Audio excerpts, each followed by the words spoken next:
Et bonjour à tous, ravi de vous retrouver pour l'émission du lundi 24 juin 2024. On se retrouve avec un BTC déjà en recul depuis la réouverture des futurs CME hier soir sous les 63 000 à 62 740, moins de 2,55%. Ether qui repasse sous les 3 400 $, le BNB à 574, Solana en recul de 7% à 126 $. Et globalement, on peut constater que c'est un marché crypto qui est en pause désormais, voire même en retracement quasi constant depuis quelques semaines, puisque quand on regarde les performances et hebdomadaires et mensuelles, eh bien on est en recul sur les deux time frames. On est à moins de 10% en majorité sur bon nombre de meme coins également sur la journée, et quand c'est pas des moins 40 à moins 50% sur le mois. Et le top 50 qui finalement sur sa finalité est assez inchangé, avec Lido Token à la 45e place, VeChain, Arweave, Floki Inu, Ondo et Notcoin.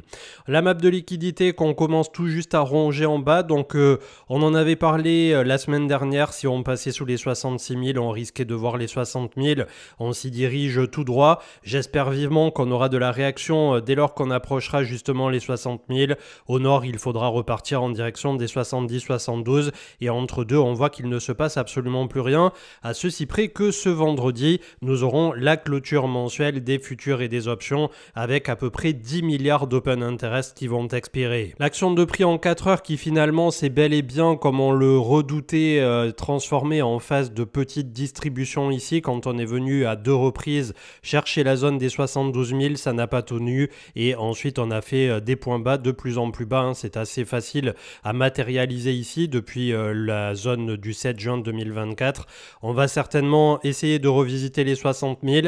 Est-ce que les 60 000 vont tenir? En tout cas, petit à petit, le Crypto Fear and Greed est sur un neutre absolu et il risque de repasser dans la peur, voire l'extrême peur, si jamais on cassait ce genre de petits supports intermédiaires. Et globalement, en ce moment, il y a quand même encore beaucoup trop de messages sur les réseaux sociaux de gens qui sont en mode oui, je continue d'accumuler des alts, de toute façon le bullrun il s'est pas du tout fait, etc., etc.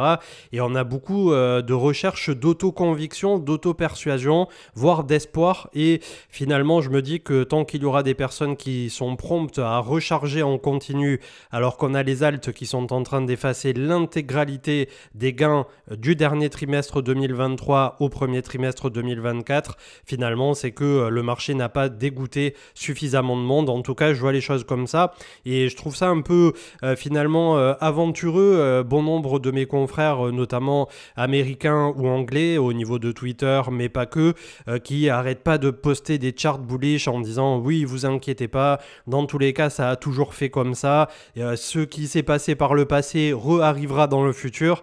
Et là je trouve vraiment qu'il y a une dissonance assez marquée sur ce cycle, en mode peut-être qu'on est purement dans le disbelief comme le montre le chart que tout le monde publie régulièrement, et qu'on aura un très beau cycle par la suite entre l'automne et début 2025 jusqu'à peut-être l'automne 2025 même.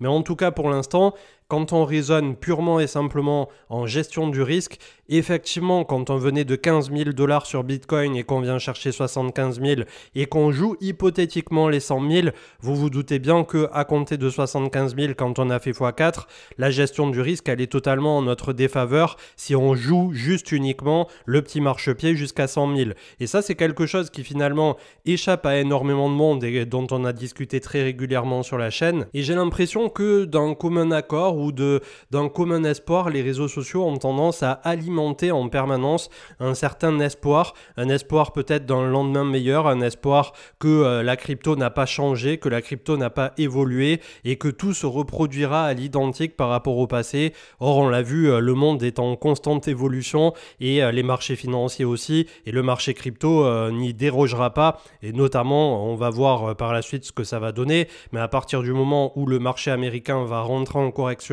et je pense qu'il va le faire entre cet été et maximum la fin d'année 2024, début 2025 justement. Après, peut-être qu'au moment des élections, ça sera un moment pas tout à fait propice à faire dégringoler les marchés, mais on a vu ce que ça a donné, notamment au niveau de la BCE, à partir du moment où on a eu le pivot. Et historiquement parlant, d'un point de vue statistique, ça se passe souvent pareil pour le SP500. Donc je me demande que fera le marché crypto si on a un marché SP500 américain qui vient à un moment donné faire un petit retracement. C'est pas de parler de bear market ou de gros crack ou quoi que ce soit, mais rien comme moins 5, moins 10, moins 15 du côté de l'indice phare des États-Unis, vous vous doutez bien que ça aura un impact multimarché et mondial. On avait Miles Dutcher qui résume très bien la situation. Finalement, peu importe quel gros compte vous suivez du côté des réseaux sociaux, de Twitter, de YouTube ou peu importe, il y a absolument une majorité qui ne sait absolument pas ce qu'il se passera demain. C'est pour ça aussi que parfois c'est assez drôle de lire que oui, on fait la météo de la veille, qu'on ne se projette pas assez sur le lendemain, etc. Mais c'est clair qu'avec l'expérience, eh bien justement ce que je viens de dire à l'instant prend tout son sens. À partir du moment où on fait un x4 en 6 mois du côté du BTC, vous vous doutez bien que derrière le risque c'est de ne pas mettre justement des prises de profit de côté, de ne pas le réallouer proprement sur potentiellement des bons dossiers dans lesquels on a une foi à toute épreuve, puisque là aussi c'est un peu ce qui va être mis à rude épreuve toutes les personnes qui ont que des altcoins et qui sont en train de les voir revenir sur les points bas du bear market, alors que par exemple j'en ai plusieurs en tête que j'ai toujours en portefeuille. Axelar qui avait fait un 700 ou 800% de son point bas, il est en train d'absorber quasiment tous les gains qu'il avait fait derrière, et il y en a mais pléthore dans ce sens, même les très grosses capitalisations comme Avax, alors on n'est pas encore revenu sur des points bas extrêmes, ou IGLD, Elrond, vraiment, mais c'est beaucoup de souffrance en fait du côté des alts. Est-ce qu'on aura une alt season telle qu'on l'a toujours eu en décalage du BTC une fois qu'on est suffisamment éloigné du halving, etc., que tout ça est digéré, que les mineurs ont capitulé? D'ailleurs, c'est la première fois que ça prend aussi longtemps aux mineurs de capituler. D'habitude, ça se fait sur une période de temps qui est excessivement courte. On parle de quelques jours à quelques semaines. Là, on est déjà à 60 ou 70 jours de capitulation et ça n'a pas l'air de s'arranger. Donc, quand on met tout bout à bout, bien, c'est vrai qu'il y avait quand même beaucoup de signaux de surchauffe. Il y avait tous les mêmes coins qui étaient extrêmement prépondérants et beaucoup d'agressivité aussi autour du sujet. On a 1 million de tokens qui ont été créés depuis avril sur Solana et Base au niveau des mêmes coins. Donc, je sais pas qu'est-ce qu'on n'avait pas encore coché au niveau de l'euphorie au moment où nous nous trouvions à la mi-mars.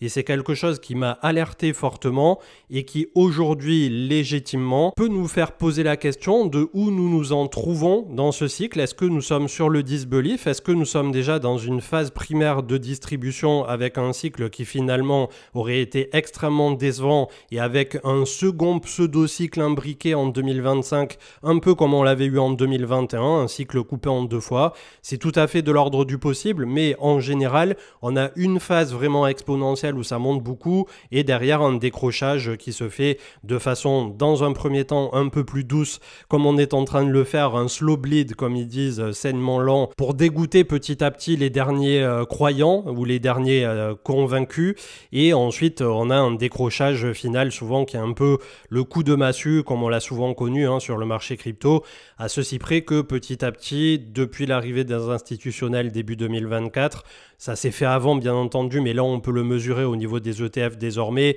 on a un peu moins de volatilité, donc peut-être que à la fois à la hausse et à la baisse ça va devenir un peu plus cadenassé, et c'est quelque chose aussi à prendre en considération de notre côté, le fait qu'il joue des stratégies qu'on appelle delta neutre, et ça c'est assez complexe à expliquer dans la globalité, peut-être qu'on y reviendra ce soir, j'ai pas encore l'info de si on fait le live ou non, ou si mes deux compères sont en vacances, ou voilà, on va voir, mais globalement on a aussi la sensation que au plus le marché crypto se professionnalise, au plus d'un côté, certes, on achète les bitcoins au spot, les ETF, etc. Et encore quand c'est pas vendu immédiatement dès que ça se retourne un peu au niveau du marché.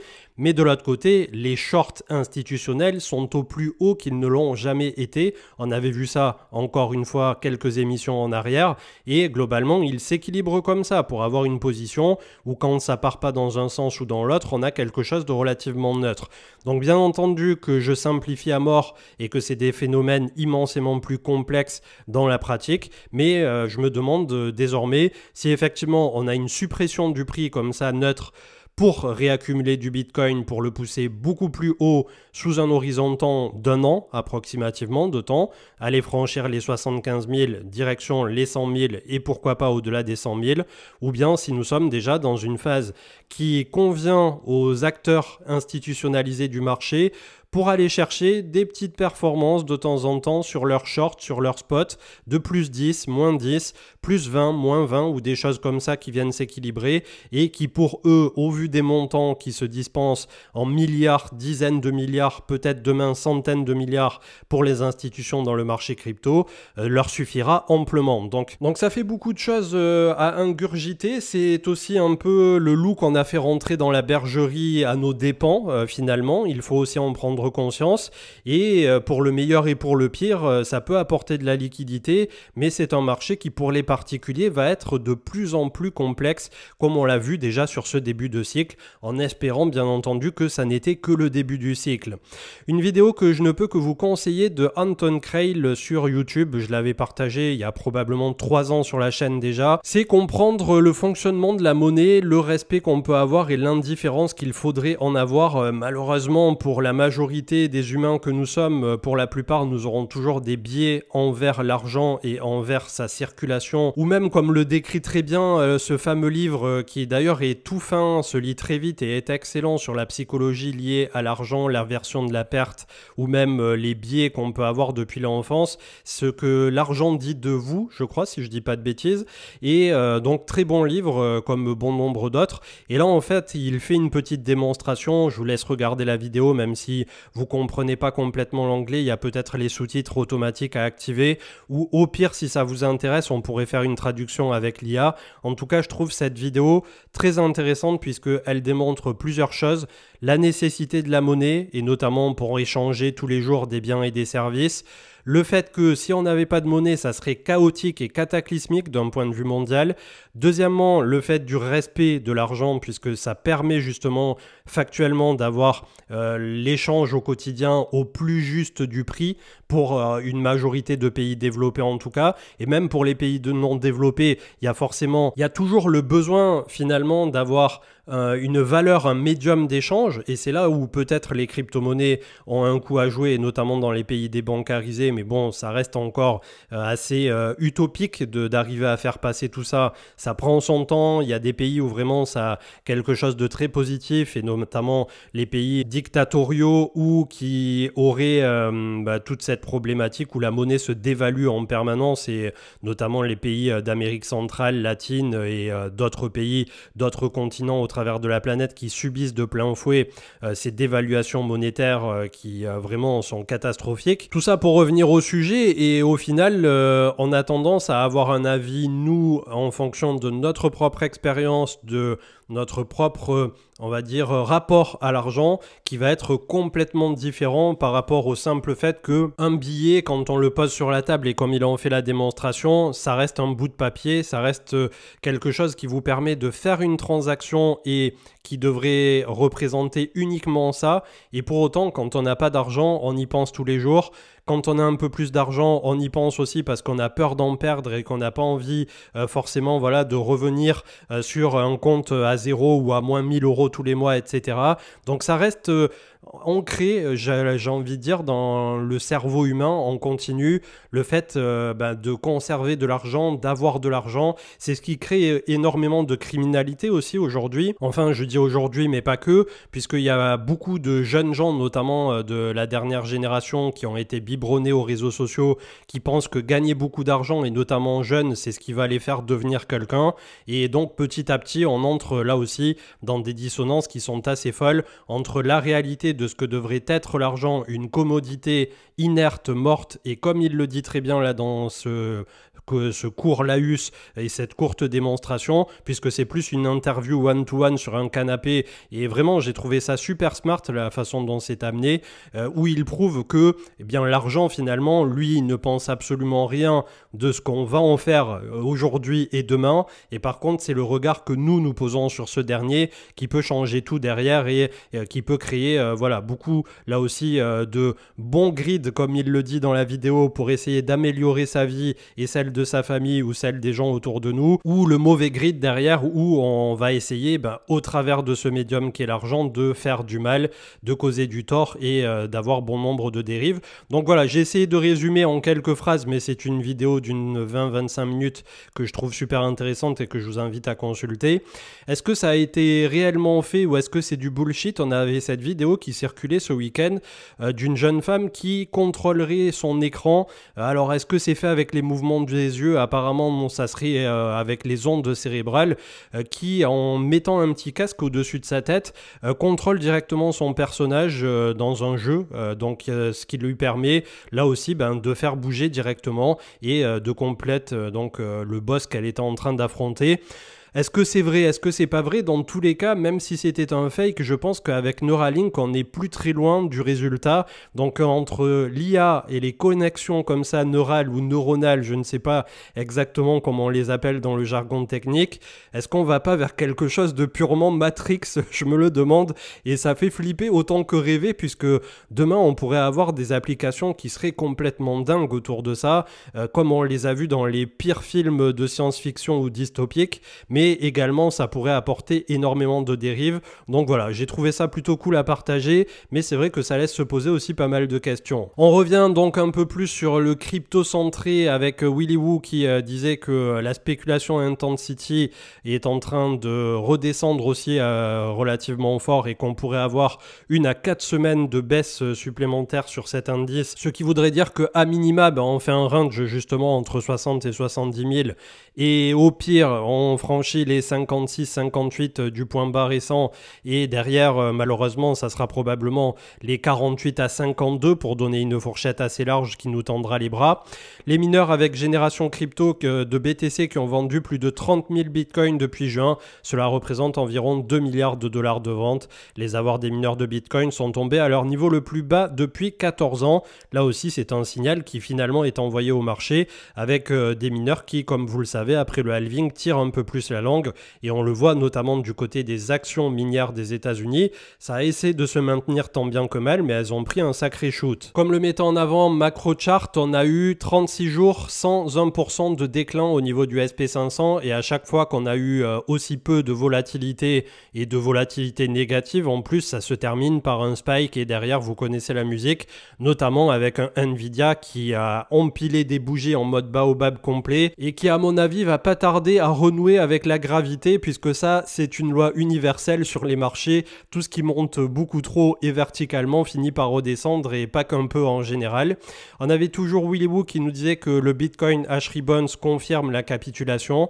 Alors on avait eu 24 jours au cycle de 2016-2017 sur le pré-cycle, 8 jours pour 2020 à 2021 et là on est déjà sur plus de 2 mois. Donc où va nous conduire cette capitulation? En tout cas elle est en cours et on voit que ça appuie très largement sur le cours, c'est le cas de le dire. The DeFi Investor qui mettait en avant que les gas, c'est-à-dire les frais de réseau sur Ethereum sont au plus bas depuis des années et des années. On a récupéré je crois un Gwei samedi, c'était légèrement remonté bizarrement dimanche à 2 ou 3, mais voilà, on peut passer des transactions dans la DeFi et sur Ethereum Layer 1 pour quelques centimes ou maximum aller $1 ou 2. Et on revient aux informations de la dernière fois avec les formulaires S1 qui ont été déposés pour Ethereum qui pourrait voir là aussi son approbation pleine et entière d'ici le 2 juillet ou au plus tard d'ici août la rentrée. Donc là aussi quelque chose à surveiller et on sent que même les bonnes nouvelles désormais n'ont plus l'impact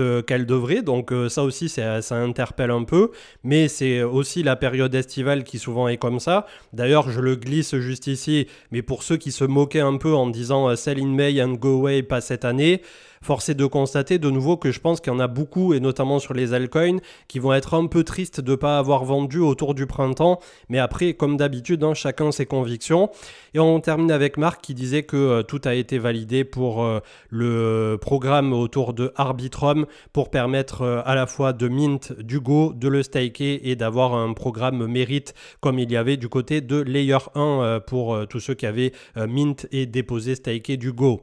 2238 milliards ce matin, on perd la moyenne mobile 20 hebdomadaire qui se situe à 2325.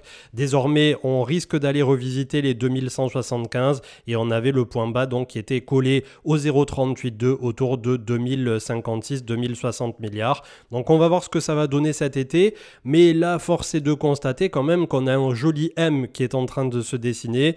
Comme je disais la dernière fois en plaisantant, j'espère que c'est pas le M de McDo et que c'est le M de la réaccumulation comme à l'été automne 2023 pour avoir le même outcome derrière au cours de la fin d'année à début 2025. Mais pour l'instant, voilà, on ne peut pas dire les choses autrement. Le marché crypto est quand même relativement dégradé. On est sous les 1000 milliards ou 1000 milliards tout pile quasi pour le crypto total 2 des alts qui là aussi prennent le bouillon. Si jamais on perd le point bas récent, les points bas en tout cas 930 à 920, on a le support suivant qui est autour de 855 et ensuite beaucoup plus bas autour de 700. Donc au maximum pour les alts, ça pourrait faire de nouveau par rapport au point où nous nous trouvons, moins 14 à moins 30%, ce qui serait tout à fait dans les clous si jamais Bitcoin un jour revisité dans un premier temps les 56-58 et par la suite peut-être entre 48 et 52. Et ça peut paraître extrême entre grands guillemets comme drawdown du côté de BTC, mais quand on regarde ce qui s'était passé notamment au cycle précédent avec le rallye du printemps 2019, eh bien on avait quand même baissé derrière sans même prendre en considération le crack Covid de moins 54%. Et là au moment où on était en train de se relancer, on a eu 3 semaines où on a perdu de nouveau moins 50, moins 60 et c'était l'intégralité des marchés qui était en train de tout vendre, de tout bazarder et derrière on a eu l'impression monétaire qui nous a permis de connaître le fameux bull run qu'on a eu en 2020-2021. Donc pour cette fois-ci, pour le moment, on est toujours au perché par rapport au point haut récent. On a à peine perdu moins 15% pour Bitcoin. C'est pas la mer à boire. Mais inutile de vous dire que voilà, à partir du moment où on aurait une vraie capitulation des spéculateurs sous les 56-57 ici, on aurait l'accélération effectivement jusqu'à 48-49. On a un petit intermédiaire à 52. Mais est-ce que c'est ça qui arrêtera le cours? C'est difficile à dire.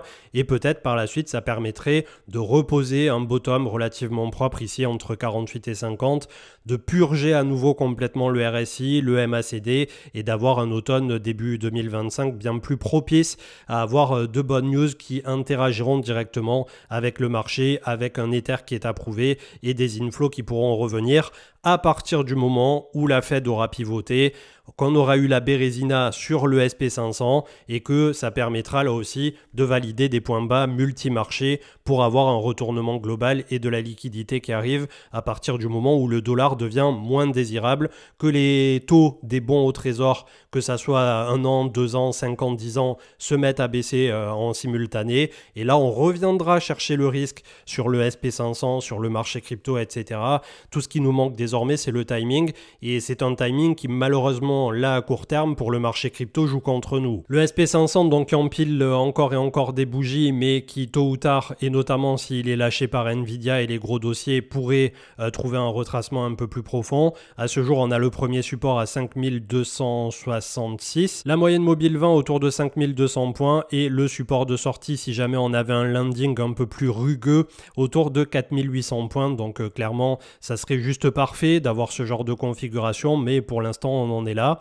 On a Ether à 3400 $ qui bataille lui avec sa moyenne mobile 20 hebdo qu'il n'a pas encore perdu, mais ça fait un mois qu'on est baissier depuis qu'il était venu se heurter à 2 reprises autour des 4000 $. Donc un Ether qui attend aussi son go, mais qui pour l'instant est assez décevant au niveau du price action, bien que on avait quand même récupéré en une bougie quasiment l'autre fois 1000 $, ça n'était pas rien. Il va falloir valider beaucoup de choses pour Ether, puisque si ça venait à être un sell the news au moment où tout est approuvé, je pense qu'il y en a quelques-uns qui vont commencer à transpirer, et moi le premier. Le gold à 2325 $ l'once, ça n'a pas bougé. Le CW8 à Mundi pareil. On avait donc le dollar américain 105.8 qui n'a pas dit son dernier mot et qui est toujours dans une phase de contraction, mais qui recherche plutôt le nord que le sud. Donc c'est toujours pas aligné ça en notre faveur. Et la Bitcoin dominance qui est toujours stable, 55.35, mais ça fait très longtemps, comme on peut le voir ici au niveau de l'écran, que on a malgré tout un blocage un peu qui est en train de se faire autour de cette zone comprise entre sous les 55 et au maximum 56, quasi 57 qu'il avait touché la dernière fois.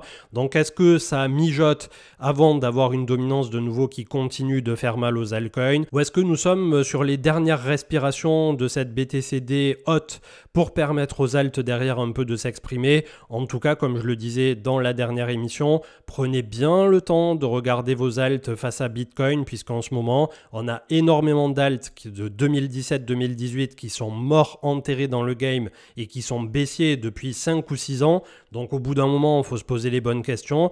Et pour ceux de 2020-2021, il y en a quand même un paquet qui sont en train de suivre la même voie. Donc tout ce qui ne s'est pas relevé entre l'automne 2023 et début 2024, quand à peu près tout était en train de monter, on va dire basiquement à minima 1x2 à x3 pour une majorité des bons dossiers et plus pour les très bons dossiers. Il y en a eu, bien entendu. C'est sûr que voilà, ce genre d'altcoin qui se laisse complètement crever au travers du temps, au bout d'un moment, il faut quand même regarder les choses en face et une réalité qui ne fait pas plaisir, une réalité qui, comme je le disais tout à l'heure, nous confronte à nos propres biais et à cette aversion à la perte de capital et à la perte d'argent, mais aussi c'est quelque chose qui, d'un point de vue psychologique, peut vous amener à en continuer à avoir un pessimisme complet du fait que vous avez un peu ce boulet au pied dans votre portefeuille et ça peut parfois être extrêmement salutaire, en tout cas d'un point de vue psychologique, de faire un peu le ménage. Après, je ne suis à la place de bien entendu aucun d'entre vous, donc je ne donnerai aucun conseil à qui que ce soit. Si vous avez des alts qui sont à moins 99 mais que vous avez toujours des très très bonnes convictions dessus, il y a bien des ADA Cardano au dernier cycle qui se sont relevés d'un moins 99 et qui sont allés chercher des milliers ou peut-être dizaines de milliers de pourcents supplémentaires en positif. On a bien AAV au cycle de 2020 qui était à moins 99,5 qui s'est relevé et qui a imprimé 200 ou 250 000 %. Donc voilà, quand vous avez un token ou un actif que vous avez étudié de fond en comble, dont vous êtes convaincu du bien fondé, etc., peut-être que c'est juste le marché à court terme qui ne s'en est pas encore aperçu ou qui n'a pas encore réalisé toute la pertinence du propos, mais aussi il faut avoir cette intelligence personnelle et cette, on va dire, clarté d'esprit de ne pas se mentir à soi-même et de ne pas rentrer dans un vrai disbelief qui ne correspondrait pas à la phase de marché, c'est-à-dire le disbelief que moi j'ai bien peur en ce moment de voir sur les réseaux sociaux, de tout le monde qui s'auto-congratule, oui on est au bon endroit, vous inquiétez pas, les alts reperdent moins 85% mais c'est pas grave, il y aura rien, il y aura une alt season derrière, vous inquiétez pas, c'est sûr que le Bitcoin va à 100 ou 150 000, etc. etc. Et au plus je vois des gens rentrer dans ce déni profond d'essayer de s'auto-persuader que demain tout ira bien, etc. Au plus, ça me rend quand même un peu pessimiste à court terme, je vous le cacherai pas. Au niveau des perdants, donc on avait vendredi toutes les minières qui avaient clôturé dans le rouge et notamment Coinbase qui n'en est pas une mais à moins 4%, Marathon moins 7%, on avait Hive, Riot moins 9% et CLSK à moins 10%. Ceci étant dit, CLSK elle est en train de compresser dans un range ici au-dessus du support et franchement c'est loin d'être dégueulasse. D'ailleurs pour Riot c'est pareil, on a défendu le support institutionnel avec les gros, très gros américains qui avaient investi 700 millions de dollars autour de l'été 2023 lorsque le prix était autour de 9 à 10 dollars. Donc c'est pour ça que ce support est extrêmement important pour Riot. Hive pour sa part qui est juste sous le support justement où il s'est fait repousser des 3 dollars et Marathon qui pareil est sous un point de pivot des 21-22 dollars. À voir ce que ça pourrait donner pour la suite. Comme on vient de le voir, hein, les mineurs sont en train de capituler. Dans les gagnants du jour, j'ai GMX qui pareil est relativement dégradé contre le dollar et doit l'être encore plus face à BTC. J'ai même pas besoin d'aller vérifier. Toujours est-il, voilà, ça fait partie de ceux qui, au cours de ce cycle, pour l'instant, se sont montrés assez décevants malgré le fait qu'ils génèrent du revenu, etc. pour les utilisateurs de la plateforme. Matic face au Bitcoin qui cherche du pétrole. On n'est pas encore sur les points extrêmes de décembre 2020, mais on peut constater que pareil, Matic tardivement sur ce cycle, alors qu'il était plein de promesses en 2022-2023, s'est révélé être un cheval un peu avec une patte cassée sur ce cycle ou ce début de cycle, puisque j'espère comme vous tous qu'on aura une suite derrière. Mais pour l'instant, c'est clair que c'est assez compliqué. On avait Robinhood qui avait clôturé dans le vert, on a NIR à 2% en positif qui a défendu à 2 reprises le support des 4,46, 4,50. C'est peut-être un peu plus positif positif pour NIR, mais il va falloir construire évidemment par la suite autour de cette zone. Il y a Chainlink également qui essaie de se défendre, mais j'avais vu passer au niveau des charts et je sais plus qu'est-ce qu'il y avait encore, il y en avait quelques autres, il y avait Rune de Torchain et je sais plus, qui sont en train de faire des épaules tête-épaule simples, c'est-à-dire des figures bearish en devenir qui ne se sont pas encore activées, mais c'est à surveiller.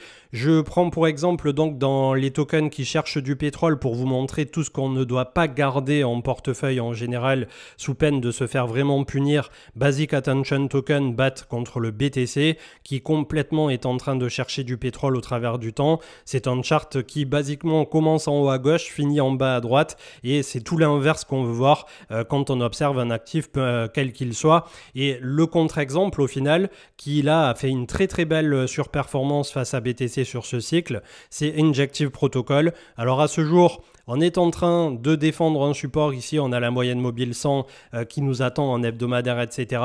On a déjà purgé tout ce qu'on devait purger, on a le MACD qui petit à petit est en train de ralentir d'un point de vue vendeur. Est-ce qu'on va passer en dessous et être invalidé ou est-ce que Injective va défendre ce support et reconstruire au-dessus? En tout cas pour l'instant, tout ce à quoi on s'expose en étant trop exposé justement du côté des alts, c'est le prochain mouvement de Bitcoin qui pourrait là aussi faire extrêmement mal aux alts si on repassait justement sous les points bas récents qu'on avait vus au niveau du BTC. Je terminerai peut-être aussi avec un ancien coin token qui n'est pas si vieux que ça, mais du cycle précédent pour vous montrer que par exemple Polkadot eh bien, a eu un rallye où on est passé de 3,56 à 11-12 $. Donc c'était voilà un x 3 x 4 dans la moyenne de ce qui s'est fait sur ce cycle pour bon nombre d'actifs. Mais pour autant, est-ce qu'on va retrouver ce qu'on avait fait ici à l'époque et encore que ça commence à côté qu'à 2 $, on avait commencé beaucoup plus bas, vous vous en doutez bien pour Polkadot et on était venu chercher du 55 $, donc ça fait 2700% sur ce chart, mais je peux vous garantir qu'on était beaucoup plus bas pour Polkadot. C'est pareil pour Kusama, pour la Galaxy Polkadot, etc. C'est des actifs que je n'ai pas vendus sur le cycle précédent et que j'ai quand même assez peu d'espoir de revoir sur les mêmes points hauts que le cycle précédent sur ce cycle. C'est pas pour autant que Polkadot n'a pas continué à délivrer, à se développer, etc. Mais au plus on dilue, au plus on explose le nombre de tokens, le nombre d'actifs, etc. Au plus malheureusement on a l'argent institutionnel qui lui va rester sur les gros dossiers, sur Bitcoin, sur Ether et peut-être une poignée d'autres et qui malheureusement ne viendra pas se redilapider là-dedans. De même que les particuliers dégoûtés par toutes ces années de spéculation où finalement quand on a investissé sur des thèses en 2018, 2020, 2021 et qu'on voyait les trucs derrière performer, on était content d'avoir un outcome, un résultat qui était aligné avec justement ce qu'était la phase de marché. Désormais, j'ai la sensation sur ce cycle que ça va être un peu le tout et n'importe quoi du côté des derniers particuliers qui sont restés, et notamment sur les mêmes coins, mais qui représentent désormais une infime minorité et petit à petit que le cannibalisme est en train d'arriver de la part institutionnelle, ça va plus être certainement sur ce genre de token que se fera la spéculation. J'espère bien entendu me tromper, mais on le voit déjà avec bon nombre d'actifs. Avax récemment qui s'est pris de nouveau une tôle aussi, qui était beaucoup monté quand même sur ce cycle. On avait eu une très bonne remontada contre l'USDT. On était quand même passé pour Avax de sous les 9 $ à quasi 65. Et là, voilà, on est en train de revenir sous les 25 $. On a un support intermédiaire justement, moyenne mobile 100 autour de 22 $.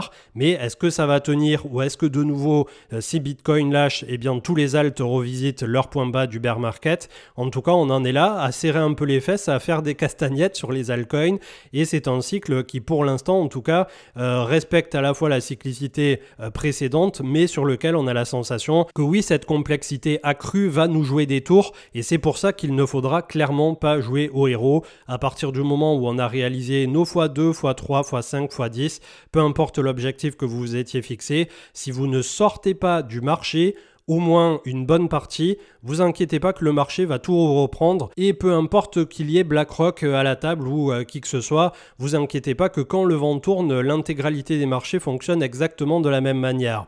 Je vous souhaite une excellente journée, on me préviendra sur les réseaux sociaux s'il y a un live ce soir et continuez d'être prudent tout en essayant de ne pas vous faire trop de nœuds au cerveau et je pense que cet été, pour le marché crypto, en tout cas ça part pas très bien.